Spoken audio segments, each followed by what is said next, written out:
Good morning, everybody, and a very warm welcome to you all today. This is our professional webinar series at MRS. My name is Helen Oldfield, and I am your host for today's webinar. I'm Marketing and Membership Director at the Market Research Society. And today's webinar is presented by the Insight Climate Collective on the results of a survey held in April and May with the sector, yourselves, in fact, on the attitudes to climate change. So absolutely topical and really key. I've got with me today Louise McLaren from Truth, who's going to present the results, and Nick Baker, who is Global Chief Research Officer at Savanta, also chair of the MRS board and also part of the Insight Climate Collective, so very busy person. With the way the world now is, we're pretty much working from home at MRS HQ, although beginning to trickle back into the office a little. However, I'm hosting this from Tooting in South London. Louise is in East Sheen and Nick is in Forest Hill. So we've got a variety of London spots, if you like, South London spots. We've also got a very capable IT team on hand who are here to ensure there's no glitches.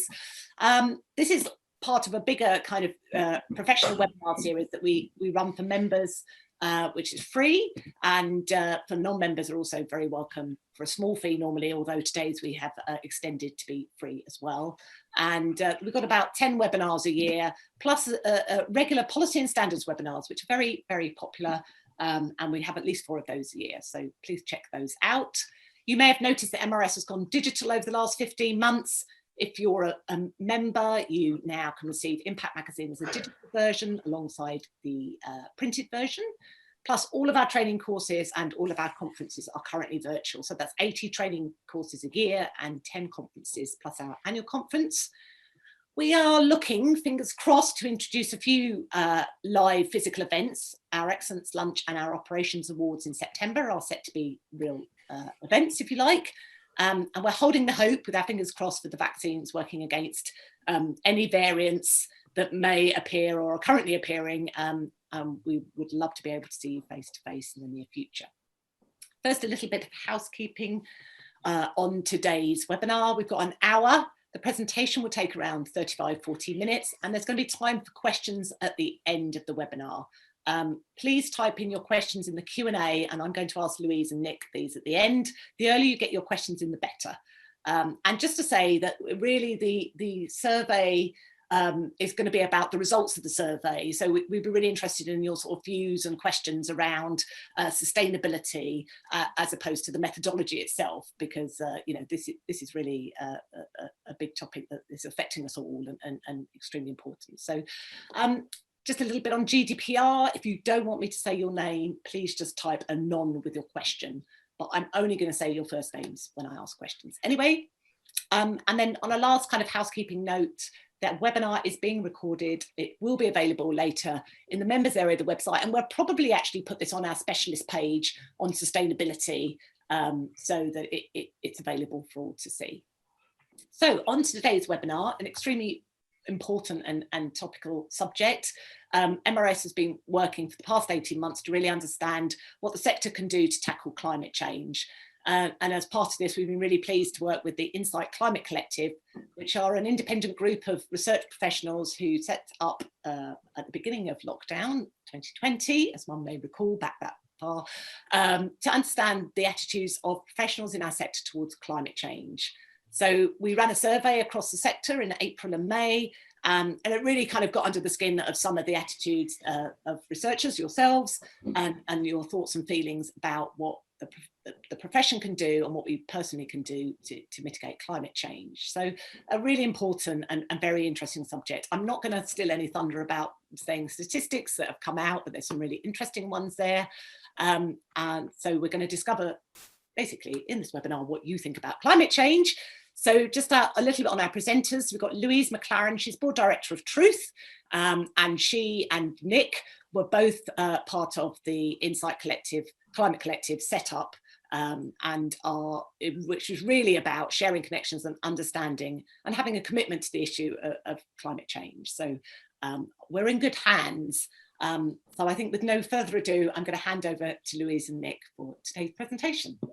Thank you very much, Helen. Nick, over to you to kick us off.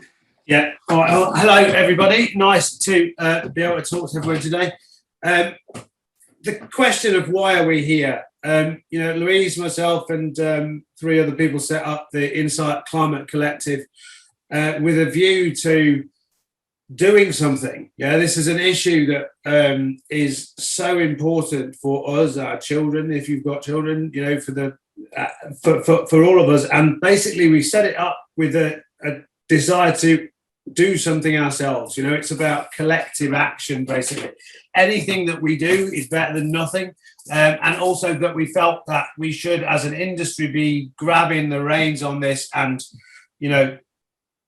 doing something, showing our clients even how they can, use the work that they do to make progress towards, what are the net zero targets with the Paris Climate Accord, targets of 2050 that we've got as a country. But, we're saying, well, we should have a more ambitious goal than that. And the ICC set out to look at achieving what we could do to sort of start to achieve net zero much quicker than that by 2028.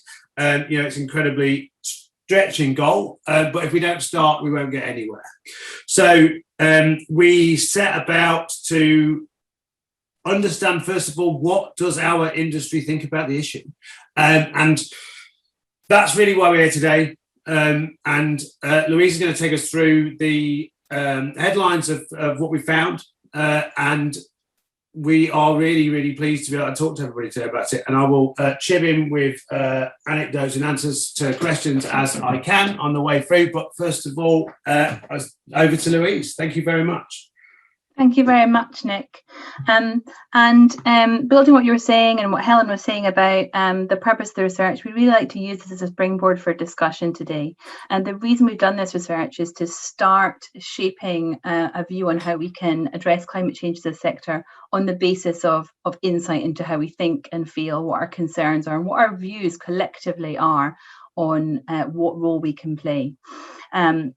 We also really strongly believe that we can move faster towards these stretching goals that Nick has described if we collaborate, if we talk, if we have open dialogue. And one of the sort of rather beautiful things about being part of the Insight Climate Collective has been the collaboration across agencies that wouldn't tend to work together in this way. And we want to bring that spirit to this presentation today to use it as a starting point for further dialogue. Systemic action, collaboration and coordination between us all is going to be really crucial to making change happen. So we're going to talk you through what we see in terms of attitudes towards climate change in our sector. We're going to start with thinking about us as people and like to think about us as people rather than consumers or professionals first.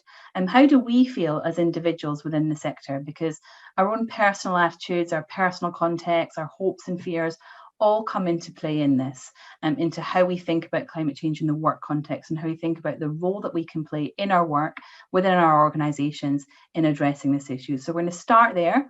We're going to then see how those kinds of attitudes, those needs, those hopes, those fears translate into how we think about climate change in our work context. And then we're going to posit some ideas about where the opportunity can be for us to push forward in tackling this issue together, and then invite discussion and dialogue. It's worth noting that this is a stage on a journey. Nick and I, with the rest of the ICC team, are working on preparing a report that is going to share much more detail behind the presentation we've got today. There's lots more data that I'm not showing you. It's also going to include an initial assessment of the impact of our sector based on analytics conducted by a specialist consultancy.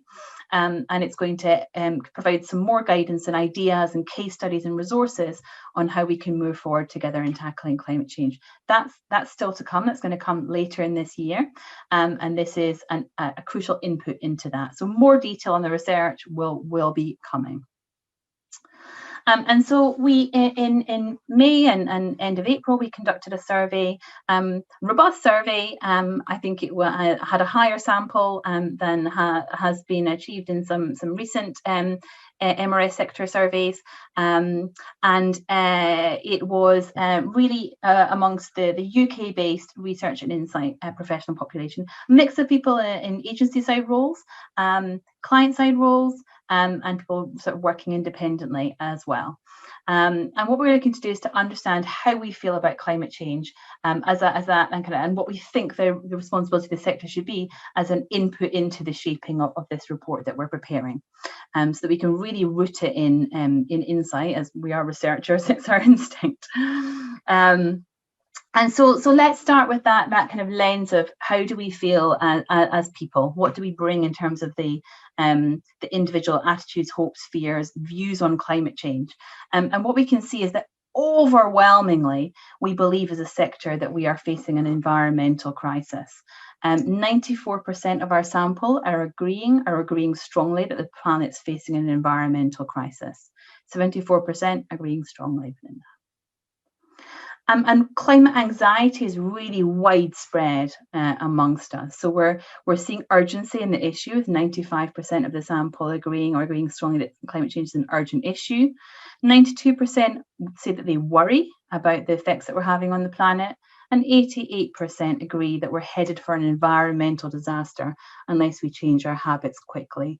So you can see that kind of anxiety bubbling away there, the sense that this is a crisis, an emergency situation, and it's a situation that in what the data is telling us and some of the verbatims, because we have asked quite a number of open-ended questions across all of this too, to sort of enrich our understanding from the survey, there is this sense of kind of anxiety building of the situation starting to feel like it risks not being under control. And we want to see more action on a political level.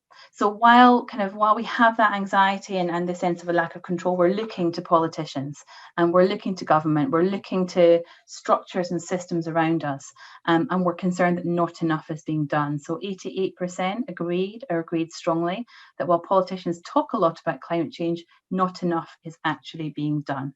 And bear in mind that this is the sentiment when we have at COP26 looming. So there's more dialogue than there might have been a few months prior to the survey running about climate change and how we can address that as a country. We're still feeling like there isn't a fast enough movement happening. And again, this is still in the context of all the kind of dialogue and developments around building back better in inverted commas. I think it's worth holding that stat in our heads, because the sense that not enough action is happening above us and around us, and it's systemically at a government level, then plays into how we feel as individuals, and will also play into how we feel about the role that we can play as a sector, and the role that we need to play as a sector in driving change that we see is not happening fast enough. And we're concerned to say that we're not moving fast enough. 77% agreed strongly that they were concerned that we're not decarbonising quickly enough in this country. But the positive spin in all of this, and it's really important that we keep some positivity, otherwise, and this is a serious watch out for all of us in how we navigate, how we think about this whole issue, that if we feel like it's a lost cause, if we feel like we can't trust the government to take action or to take action quickly enough, if we feel like it's a downward spiral situation, if we feel like we're disempowered or powerless, we then, and if we feel overwhelmed by anxiety, we risk switching off. It's important that we find some opportunity in all of this, and we find some hope. And there are signs that we can see that amidst the anxiety and the concern. So 88% are agreeing strongly that in the economic recovery after COVID, it's important that we prioritise as a country, in terms of the government's actions, climate change. So there is a recognition, and we've seen this in other research that Nick and I and the rest of the ICC team conduct in our day jobs, that there's an understanding this is a point in time when we can drive change. COVID perversely has presented us with this opportunity to change certain things, to build back better, to use that perhaps quite hackneyed term now. And we still have hope.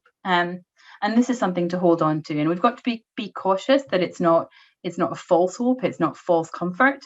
We have to keep that sense of urgency to drive change, but we've also still got to have that hope, as I say, and we do have it. So 60% agreeing strongly that we believe that we still have time to make a difference to the climate outlook for the planet. So I'll say that's more than half, but then bearing in mind still there's a good chunk of people there that feel like we don't still have that chance. And that's something to kind of take into account in how we move forward. We've got to engage everyone, however kind of hopeful and optimistic and energetic they feel about this issue versus anxious and perhaps despairing.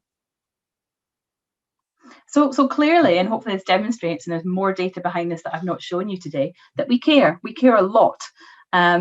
We're generally very educated professionals. We're reading the news. We're perhaps running projects related to climate change for our work, speaking to, in inverted commas, consumers about these issues.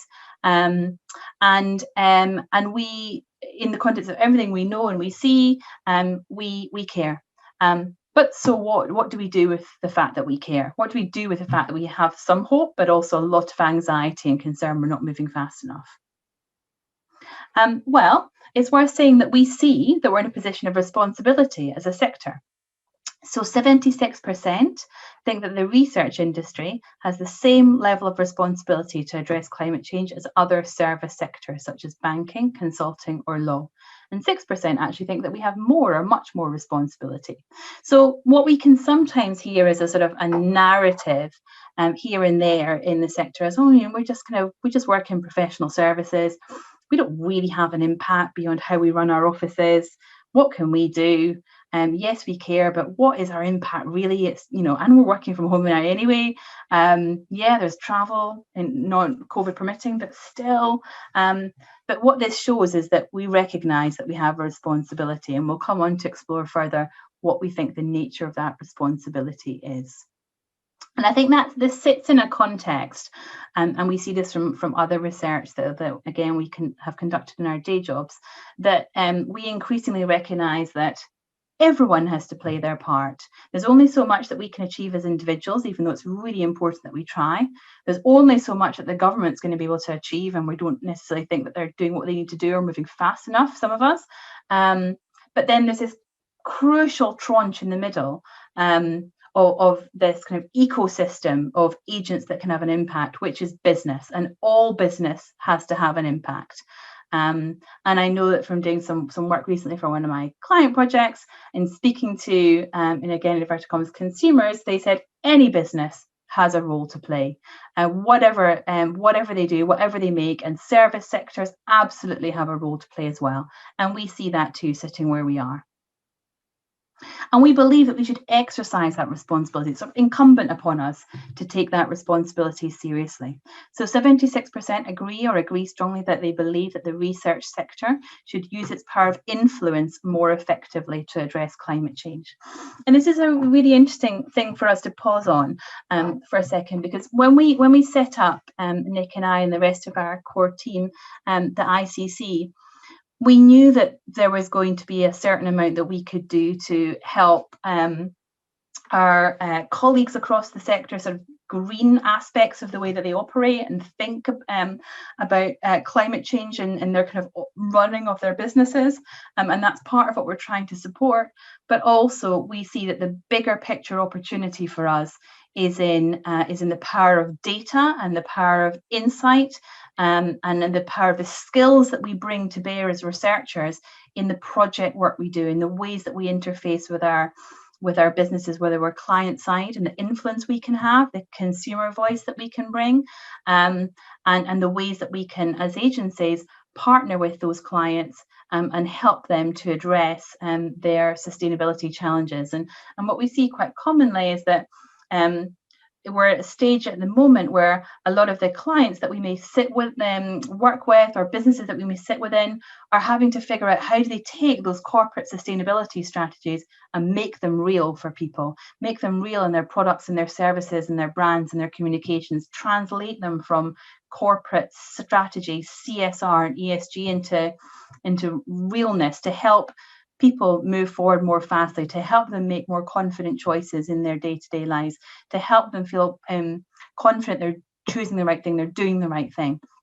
And that engagement piece of what we offer and how we talk as businesses is a really crucial enabler of change in the next sector. And we always kind of saw that in setting up the ICC, and that's clearly coming through, that's not just our view, and that is a view that we share as a sector, that we have influence, we have agency here, we have the potential to have a voice and to do more than address climate change just through how we operate.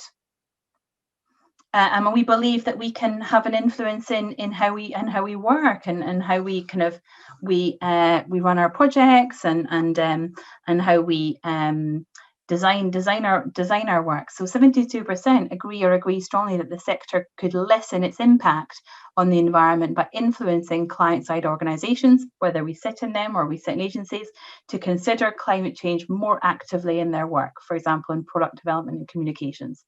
And something for us all to think about is that how often, outside of working on a brief that is specific to sustainability, a project that's specific to sustainability, do we see those lenses coming through in the projects that we work on? At least in my experience, not very often. And so there's scope to sort of be that voice, to push that agenda, because we do have that influence in the work that we do. But it's also worth saying that we're consumers too. So at the start of the presentation, we talked about some of the ways that we think about climate change as people, and in our personal lives. And just wanted to come back to this for a second, because I think that's a crucial aspect of what we bring to the table as researchers. We bring, through all the work that we do, we bring empathy, and we can tap into that empathy through recognizing the challenges that we face as people in making more sustainable choices or more climate conscious choices in our personal lives. And worth recognizing there that if we find it hard, how will in inverted commas consumers not also find it hard? And another really critical aspect of this is that we, through that empathy, through that insight, through that understanding, we have the power to bust some of the enduring myths that probably many of us see coming through in dialogue around climate change in business. For example, it's a Gen Z issue. It's only Gen Z that care, or really care enough. Not true from less so the work that we've done in this study, but from a whole range of other studies that we've done collectively in our day jobs. And that's reflected, I guess, in the fact that across age bands, levels of kind of seniority in our sector, we see really consistent patterns and levels of concern. So we have that potential to kind of bring proper insight and understanding to the table to bust some myths. And actually, what's quite a sort of nascent topic of understanding in business, and when in a business context, the insight is still quite rudimentary. Lots of myths start to pop up, and those myths can be damaging to the speed of the progress that we need to make. So as I say, we're consumers too, and again, that kind of helps us bring that empathy to the table. It helps us bridge that gap between the end customer, the end consumer, the person on the street, and the corporate sustainability strategy. And we believe that we can do more in our personal lives. We know collectively that we're not doing everything that we ideally would do. Only 26% of us agree strongly that we're doing all we can to address climate change in our personal lives. Only 23% of us agree strongly that the way that we live is currently sustainable for the planet. And 83% of us feel guilty at least some of the time about our environmental footprint. 29% feel guilty often or all of the time. And we ask people some open-ended questions behind this, and it's quite clear that there's a whole host of issues that sit behind the fact that we feel like we're not doing as much as we would ideally like to do or feel we should do in our personal lives. And complexity is a big part of that. So from a closed-ended question, we saw that we're really struggling to make more sustainable choices, or climate friendly or climate conscious choices, environmental choices in our personal lives for a range of reasons. So one of them, and this is something I think we should really pause and think about, given the role that we play in business, in the sort of business ecosystem. 24% of us say that a barrier to making more sustainable choices in our personal lives is I don't trust the information companies tell me about the sustainability of their products. We also report that it's just hard to make changes, that we often forget about more sustainable options. It's an effort to change our behaviour. We don't know where to start. And then we can't afford to live a more sustainable lifestyle. If only we were paid what some other professional services sectors get paid as average salaries. We don't come into this industry for the pay as much as the the satisfaction, the privilege, the fascination of the work, perhaps, and kind of affordability, as it is for many other people out there in this country, is a massive barrier. We can't necessarily afford to make the choices that we would ideally like to make, whether it's the big ticket items or the smaller kind of everyday items. And if COVID, of course, as it has for much of the population, has had a bit of an impact on our flexibility financially to make those choices. And we see then, though, that kind of while we struggle with making those choices that we want to make, we still recognise that whatever we can do there is not enough, partly because we know we're not doing as much as we want to, but also because we know that that's still just a little piece of the puzzle.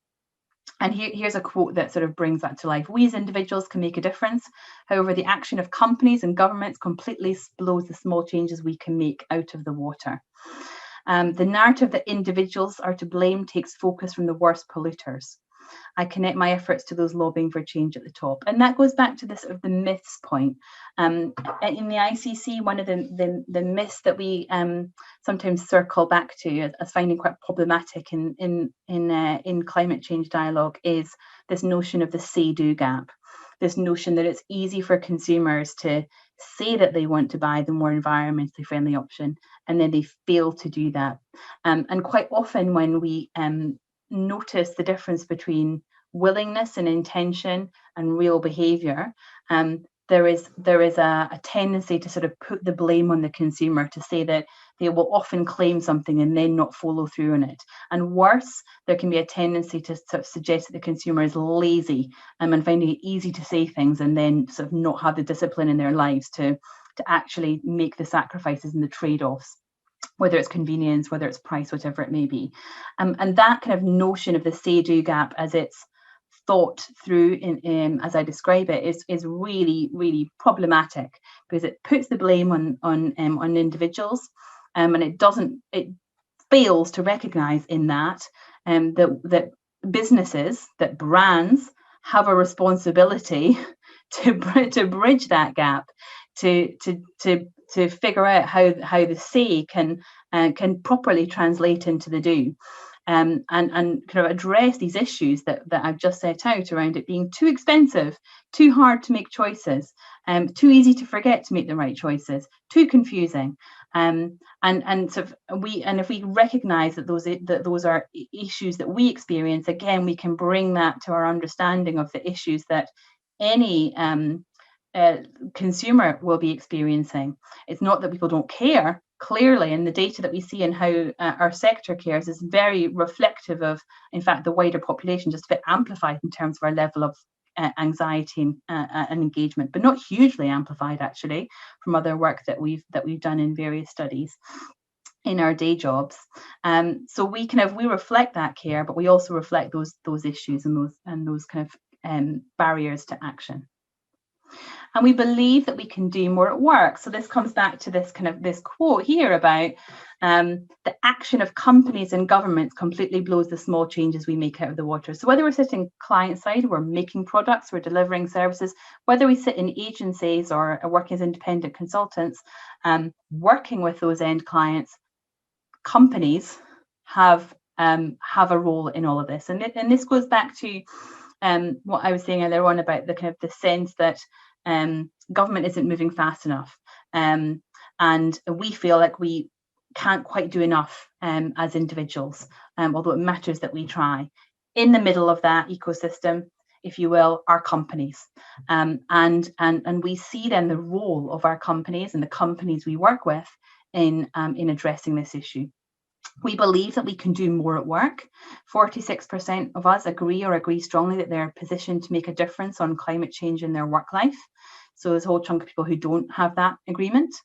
And then 36% agree or agree strongly that they're doing all they can to tackle climate change in their work life.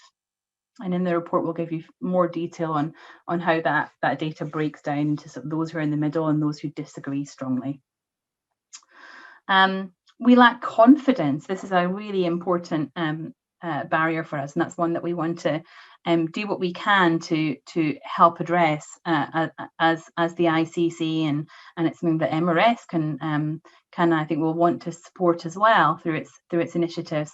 We lack confidence to do all we know we could on climate change at work. So 41% of us agree strongly that I don't feel confident I have the necessary knowledge to make a difference. And 44% agree strongly they just don't know where to begin.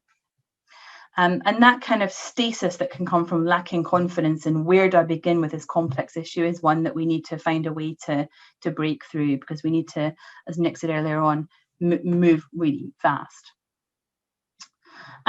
There's also a watch out for us that we can doubt that we can make much of a difference. So yes, we believe we have responsibility as a sector. Yes, we believe that all businesses do, but we don't necessarily find it easy to translate that down to what in effect we can have as individuals in our work. So we need to find a way, and this is kind of where we hope that ICC will come in to help. And potentially the MRS through its work too. We can't quite make that connection, as I say, between the responsibility we think business should have and what we can do as individuals in our work context. So 36% agree strongly that I don't believe that I can have much impact in the work I do. And just a watch out in all of this is that there's limited confidence that we're doing enough as a sector. So, I mean, that's really got to change, that low confidence. And we're hoping that the conversation we're going to be having today is going to be one small step in the process of building our collective confidence. So you can see here that 37% of us are not confident, 10% of us are not at all confident, that the UK research sector as a whole is taking a serious stance on tackling climate change. And relatively few of us are confident or very confident. And one thing to think about is like, what can we do as businesses to build confidence of our employees?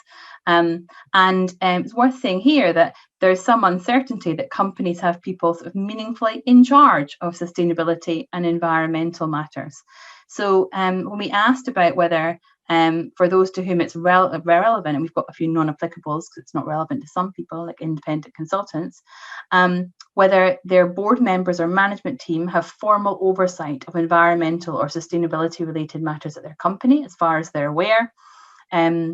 18% said yes, definitely. 20% said yes, I think so. And then a good chunk of people said no, or I don't know. So only 38% in total said yes, and even then it was 20% saying yes, I think so. So there's really something to think about there in terms of whether the businesses that we work within and run are actually kind of designating responsibility to tackling climate change to someone senior in the business. Because it's, yes, there's a certain amount that any of us kind of more at the grassroots level, any of us, whatever level we're at, can influence upwards, but also change has to come from and be enabled by the top. And there has to be someone senior who's really kind of having oversight of this for change to happen. And it does look like there is more work to be done there. And generally, it's not that we think that our companies don't care. People are generally positive that the companies do care. So that's nice. It's not like we think that we're all kind of operating in corporate environments where it's all about making the money and we just don't give a damn about what happens around that or within that process. We are inclined to agree that we are operating in companies where there is that kind of sense of a decent sense of engagement in theory, but it's again that's just that gap to action. So you can see here that 53% agree strongly that the leadership of their company really care about the impact they're having on climate change. Quite a chunk though who are sort of in the middle or towards disagreeing. We can see that in terms of my company actually looking to limit its impact on its negative impact on the environment. At the bottom, 54% are agreeing strongly there. In terms of my company does not consider the environmental impact in the decisions it makes. So here we sort of look at the opposite end of the scale. 15% disagree strongly, and 37% disagree. And not many people are agreeing, so that's good. But still, as you look at this data, particularly in the rows where I've highlighted at one end of the scale or the other, what it suggests that there's an element of care, but there's this gap to action, as I say. If we think about what percentage report that their companies are actively looking to limit their negative environmental impact, 54%. That's only just over half, of course. Steps are being taken, but still there's gaps. Still there's more that can be done. So 47% indicate that their company has a sustainability or environmental policy. 63% say that their businesses discourage printing unless needed. So that's a kind of relatively established behaviour. And 45% say that their company encourages travel through more sustainable methods where possible, such as train or public transport. And then, just highlighting here, because sort of COVID impact will probably take some time to kind of continue to work through in terms of travel behaviour in our sector. Clearly, there's something to think about in terms of how many businesses we work within have a sustainability or environmental policy. And what we believe in the ICC is that these policies are important almost as a means to an end. Again, the impact that we can have as a sector is not so much through the prism of whether we discourage printing, whether we use renewable energy suppliers, or whether we kind of have recycling in our office buildings. All that doesn't matter, but that's a sort of a tiny drop in the ocean. But what we do believe is that it's important, if we're going to have that influence that we clearly think that we should have as a sector, it's important that we do what we can in how we run our businesses, that we have those policies in place, that we have those practices in place, because otherwise we don't have legitimacy in talking to our clients if we're in an agency side. And we risk not having legitimacy if we're sitting client side and we don't have those proper policies in place too, but we're sort of trying to create products that claim to be more sustainable. And I will say from some work that I've done myself in the past year that I'm hearing, again, in inverted commas, consumers starting to pick up this language of greenwashing and recognizing that there's a lot of noise about sustainability coming from brands, and a lot of sort of slightly suspect terms that are loosely used and perhaps don't have clear basis in reality. And that's a big watch out for us as across sectors, and that's something that we can pay heed to as research professionals as well, and start to address through our work. We see that there's potential for more active dialogue and education in the sector. So only 34% of us report that their company is encouraging discussion about the impact the company can have in addressing climate change, and only 22% are reporting that their company supports staff education related to climate change and the protection of the environment. And basically beyond this, there's a whole range of other things that we could look at within our businesses. And very few of us in the scheme of things are doing any of these things. So I said that renewable energy, yes, it matters as part of a kind of having a legitimate voice process. And not many of us are doing that though. It's a relatively simple fix, perhaps. If we have the power over our to choose over our energy suppliers. I know some of us work in serviced offices and that's not so possible, but only 13% of us do use renewable energy sources. B Corp isn't for everyone, and we know that it's very hard to achieve that status, not only because it's an onerous process, but I think they're not accepting right now any newcomers to it just because they're overloaded. That may have changed. That was the case not long ago. But it's worth saying that only 11% have achieved or are working towards that. Or ISO 14000 certification. And only 10% have set clear boundaries around which clients or sectors their company will work with and not work with for environmental or sustainable reasons. And that's a crucial consideration in having an environmental or sustainability policy, which not that many people seem to have. And there's a range of barriers reported to taking further action between that kind of general sense of caring at a business level, but not actually yet translating that into a huge amount of action. It's not an organisational priority. That's understandable to a degree, particularly in these COVID times. It's expensive, it's time consuming, it's difficult. And interestingly, these are barriers that have their mirror image in how we talk and how we think as consumers. It's expensive to make changes, it's time consuming, it's difficult. And then there's other things that down the tail of these barriers that we think are interesting for us as the ICC to think about in how we engage with the sector further and sort of prepare a report. Not enough existing success stories, lack of demand from the wider industry, lack of demand from partner organisations, lack of guidelines and information, lack of demand for action from employees.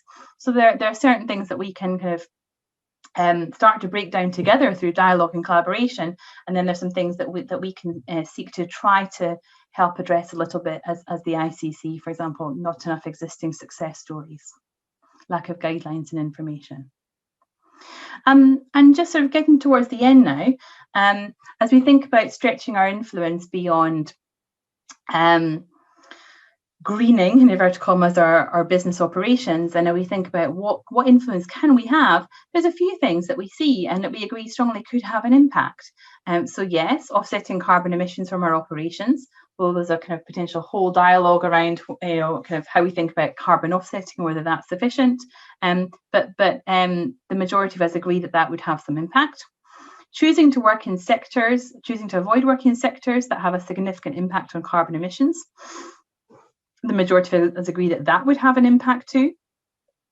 Influencing clients or applied organisations to consider climate change more actively in their work. So bringing that consideration into product development and communications. Again, the majority of us think that would have an impact. Minimising travel for fieldwork and meeting purposes post-COVID, e.g. favouring virtual working where possible. The vast majority of us think that would have an impact. And that is one of the biggest areas of impact of our sector, of course, historically pre-COVID, the travel, especially international. And then championing for the inclusion of a green question in qualitative or quantitative RFQs to ensure sustainability is considered by clients where appropriate in briefing and new projects. What does that look like? How could that be done? Still very much open for debate and discussion and input from you here today, or kind of following on from this discussion, we would hope. But what's interesting to see is that we kind of, again, like with the idea of influencing us to think about climate change in our work, we see that there's the opportunity to sort of bring that into the briefing process, into the thinking process of new projects. So we see that there's opportunity. We see that there's opportunity to drive influence and change through business. And we think that we can do more, because we're not that confident at the moment that we're doing as much as we could do. And we would feel more confident in our work if we felt that we were doing more. So knowing that our companies are implementing measures to reduce their carbon footprint would make us feel better about our work. The vast majority of us agree with that. Knowing that our company is taking steps to play an active role in addressing climate change would make me feel better about my work. The vast majority of us agree with that too. And I watch out for employers here, that 52% agree strongly that they would consider a company's stance and actions on climate change prior to joining it. And then a watch out for all of us in all of this. On the statement, I am confident that the market research sector can and will change to protect the planet. Only 41% of us agree or agree strongly, and only 7% of them agree strongly. So that's not a great picture of kind of hope and confidence in our sector to make the necessary, as we see it, changes. And that's something that we've got to start to address together. So what next? I'm just going to very quickly flash up some thought starters there and then invite questions. So our role going forward, research, we are rich in insight, we're rich in data, we help our clients be successful, whatever success looks like to them. And we can translate that historical orientation of growth, of selling more stuff, into thinking differently about the role that business can play. We have the data, we have the insight, we have the empathy, we have the understanding, we have that scope to be the bridge between the corporate sustainability strategy and the kind of what the business makes and does and communicates to the people that it services. And to do that, we've got to work together. And it's clear that we can do more together to alleviate that anxiety we feel and to help businesses respond more responsibly and impactfully to the climate emergency. So whether it's about having open discussion, whatever level we're at in our businesses, whether we're a leader, whether we're kind of more junior, encouraging, stimulating, provoking that discussion, making it feel comfortable for people, especially if we're in senior positions, to bring their views to the table and what role we should be playing. Recognizing what we don't know, but don't let that stop us from making a difference. There's no kind of expertise in this. And we don't have to be the experts in climate change science. And most people we work with won't be either. We can't let that lack of knowledge and confidence hold us back. We can see enough, we know enough to know this is an issue. And we see and know enough to know that kind of people around us care a lot. We know that it's an evolving issue. We've just got to be accustomed, where we are used to working with a base of evidence, to kind of to build our recommendations, to kind of to take leaps from that, and bearing in mind that this is a kind of an evolving and challenging situation that we've got to kind of move faster on. We can't let that lack of confidence hold us back. We have a voice and we've got to use it. We do have to think about getting our houses in order, and as I've said, that's really about legitimacy, to have that voice, to have that discussion. And then consider how we can encourage greater focus on climate change through our work. How often do insight briefs consider sustainability? But there's a climate impact to everything we do. And how can we bring that to the table when we're planning our work? And be the voice of the consumer on climate change. And that goes back to the empathy point. We are consumers ourselves. We experience the issues that they do in trying to make changes in our lives. This next decade will be about consumer engagement. A lot of the technology, and this is one of the sort of bits of hope and comfort we can have, a lot of the technology to address climate change is there, but it's all about how do we change our systems, our infrastructures, our ways of living, our ways of making choices, the options that we give people. How do we change all of that? And consumer engagement through insight is going to be a crucial lever in that change. And there's huge potential for us to have a bigger role in that journey. And that's it. So just for reference, Helen, do you want to say anything about what the MRS is working on? Yes, well, first of all, thank you very much, Louise. That's a really good and informative presentation and gives great insight into the thinking currently in the sector. As the slide shows here, we've been doing some work at the Market Research Society to really engage with the sector and understand what next for embedding sustainable work practices in organisations. Similar to ICC, we've got a Sustainability Council that was established in 2020 with representatives from the research sector. And this was very focused on launching a net zero pledge, which we did last month actually, and it follows on the learnings that we from the launch of the Inclusion Pledge, which we launched over 18 months ago, and there's about getting on for 50 organisations signed up to that. But we, with the Sustainability Council, some people really know their stuff around what works. We devised this net zero pledge with 4 key commitments. The major one is about net zero by 2026. And so far we've got 27 organisations signed up to date, which is great, and more are coming in. And alongside that, we've been working with Green Element and I think this leads to the point you said about the lack of confidence about what next, what organisations can do on a practical level. And the first question we get asked is, how do I calculate my carbon footprint? So there are lots of tools out there. We're not saying this is the only one, but company partners and those signing up to the Net Zero Pledge get 20% off this calculator. And it's quite reasonable and easy to use, I understand. So some practical stuff we're doing. We've also got a little hub on the MRS website under our topics area, and it's sustainability in research. And there's loads of great videos, and this one will be in there later, and information about those that signed up and what the pledge is. So I'd encourage you going to have a look at that. Yes. So I'm, just to bring it back to that point you made earlier, Louise, or many of the points, is that the research sector are a very informed bunch, and you make it your business to know. Market researchers want to know, and so they've got a lot of knowledge around climate change, but also at the same time sometimes lack the confidence to think, oh well, unless, because researchers like to know it all before they make that next step, actually, but we know enough, as you said. Enough. We know there's a problem anyway, and we just need to kind of take a step forward into what can we do on a professional level, what can our organisations do, and what can we do as consumers. So it's not straightforward, but there's definite work that can be done. And there's a brilliant video actually by Paddy Longman, who is of Extinction Rebellion, and he was actually a researcher for 10 years, but he very eloquently says, there is hope, and that researchers are well placed because they understand the machinations of business, and they can influence and engage organisations in a way that potentially other professions can't. So it's a message of maybe a bit of fear and anxiety around what the future holds, but also a message of hope. And I think researchers are very well placed, aren't they, to make a difference? So yeah.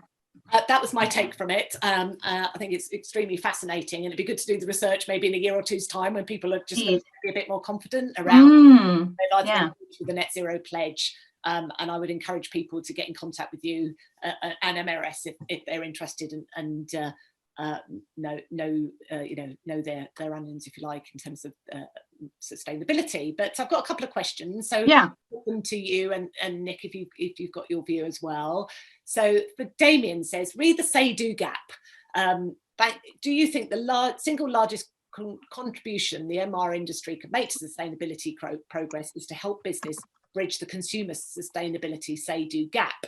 And the starting point is that as an industry, we need to acknowledge that too much of the research we do focuses on say at the expense of do, and develop methodologies which meaningfully explore the bridge that gap. So interesting, because there is that say do, isn't there? And we're all saying we need to change, but the doing is a bit more tricky.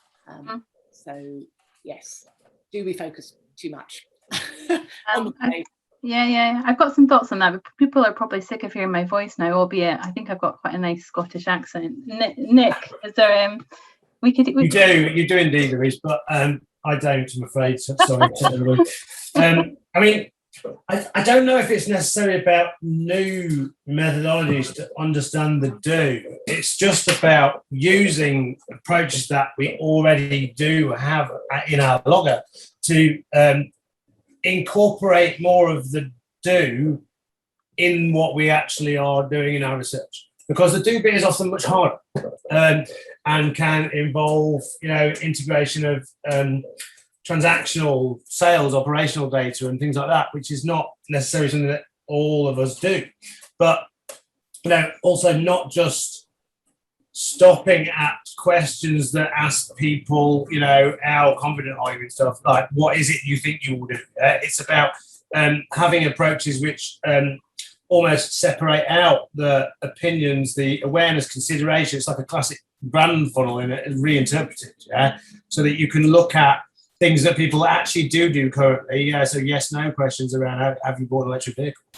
Have you got a air source heat pump rather than a natural gas heating system? Things like this. You can adapt current approaches to be able to incorporate the do. It's just not always straightforward, but it's engaging with that do, and making sure that when we're looking at things, it's a genuine do now, not a desire to do. If I can add to that, I think, because I've done some studies in systems change and sort of work on a pro bono project around the influence the advertising industry can have in this issue. And one of the things that's going to be a thread throughout both of those points is, while recognising that stay-do gap, actually lifting the thinking a level above that to what are our visions for the future? What do we want from our lives? What are our hopes and aspirations? And when you start to paint a picture of the future based on what people really want, then you can start to figure out how you can translate that insight down into addressing that stay-do gap, because the danger can be that we get bogged down in the barriers, which can feel really intractable, and bogged down in the things that come in between the say and the do. And so just lifting it out of that completely to what do we aspire, what are our visions for the future, and painting a picture of that vision to the businesses we work with to help them to figure out how to navigate that journey can be really powerful. And do you have any examples, without giving away state secrets around brands, but examples of how researchers have influenced brands to make a different decision about products or services that they offer around sustainability? I can definitely pick some of that. I think the context in which the clients operate is and in which areas, as research agencies or consultants or what have you, that we are operating with clients is important, because that dictates the sphere in which you operate. But certainly I've done a lot of work with the likes of UK Power Networks, Cadent. These are infrastructure companies, really, and they have got a massive role to play in our ability to hit the net zero 2050 targets, and in enabling them to listen to the voices of of citizens in the UK. We can help them understand how to make the progress that they need to help the country make better. Because an example would be that in work that we did last year, actually, only 9% of people in the UK actually are aware that heating is a contributor to our carbon footprint. It's actually the largest contributor to the UK's carbon footprint. And to hit 2050 targets, basically the entire of the UK housing stock and offices needs to basically move away from natural gas heating systems.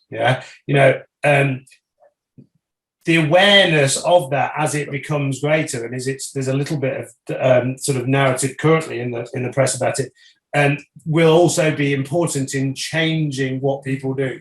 Because if people don't know things are actually even contributing to our carbon footprint, well, that's the first step in enabling different decision making. So in opening up territories like this, in helping organizations understand how they can actually communicate to people as well, because it's not exactly something that a lot of people spend most of their lives worrying about on an everyday basis when they think about their gas or electricity, and it's getting getting these issues airtime in a way that people can actually then we can move on to say, how do you actually do stuff? Yeah, but opening up the awareness of some of this stuff is still, a big challenge. Absolutely. And Damien came back saying, thanks, Louise. I agree 100% with the importance of focusing on foundational emotional needs and aspirations, and also thank you for the initiative and presentation. But there is something about we all sort of knew it intellectually, didn't we, that the planet, but I think we now know it emotionally as well, with David Attenborough and pictures of a sea turtle with plastic bags and the like. So that is the shift in consciousness. Got another question from Ruth, who asks, as an operational partner, and I don't think Ruth would mind me saying she runs a translation agency for the sector. She said, what can we do practically to influence or educate our clients, market research agencies, in positive moves towards climate change? So there's a whole kind of operational structure around the market research sector. Yeah. I was just thank you, Alex. I did a little quick LinkedIn check on what Ruth does to just try to help me frame my response. That's tricky. Thinking about the role that you play in a translation agency, how can you influence market research agencies?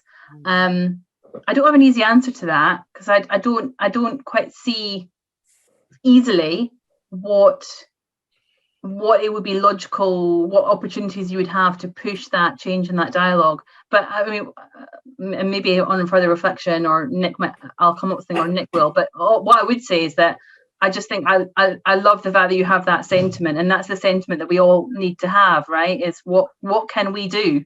And the answers may not be easy, but through discussion together, through thinking together, through collaboration, we'll figure that out better. So I guess one angle could be like participating in industry dialogue, and bringing that kind of operational lens that you have, Ruth, to the ICC. You're welcome to join us if you're not with us already, and other discussions, and then that may bring something that unexpected to the discussion. For me, if you frame what you can do as a business in terms of looking at your own supply chain, then that's the area that we've all got control over.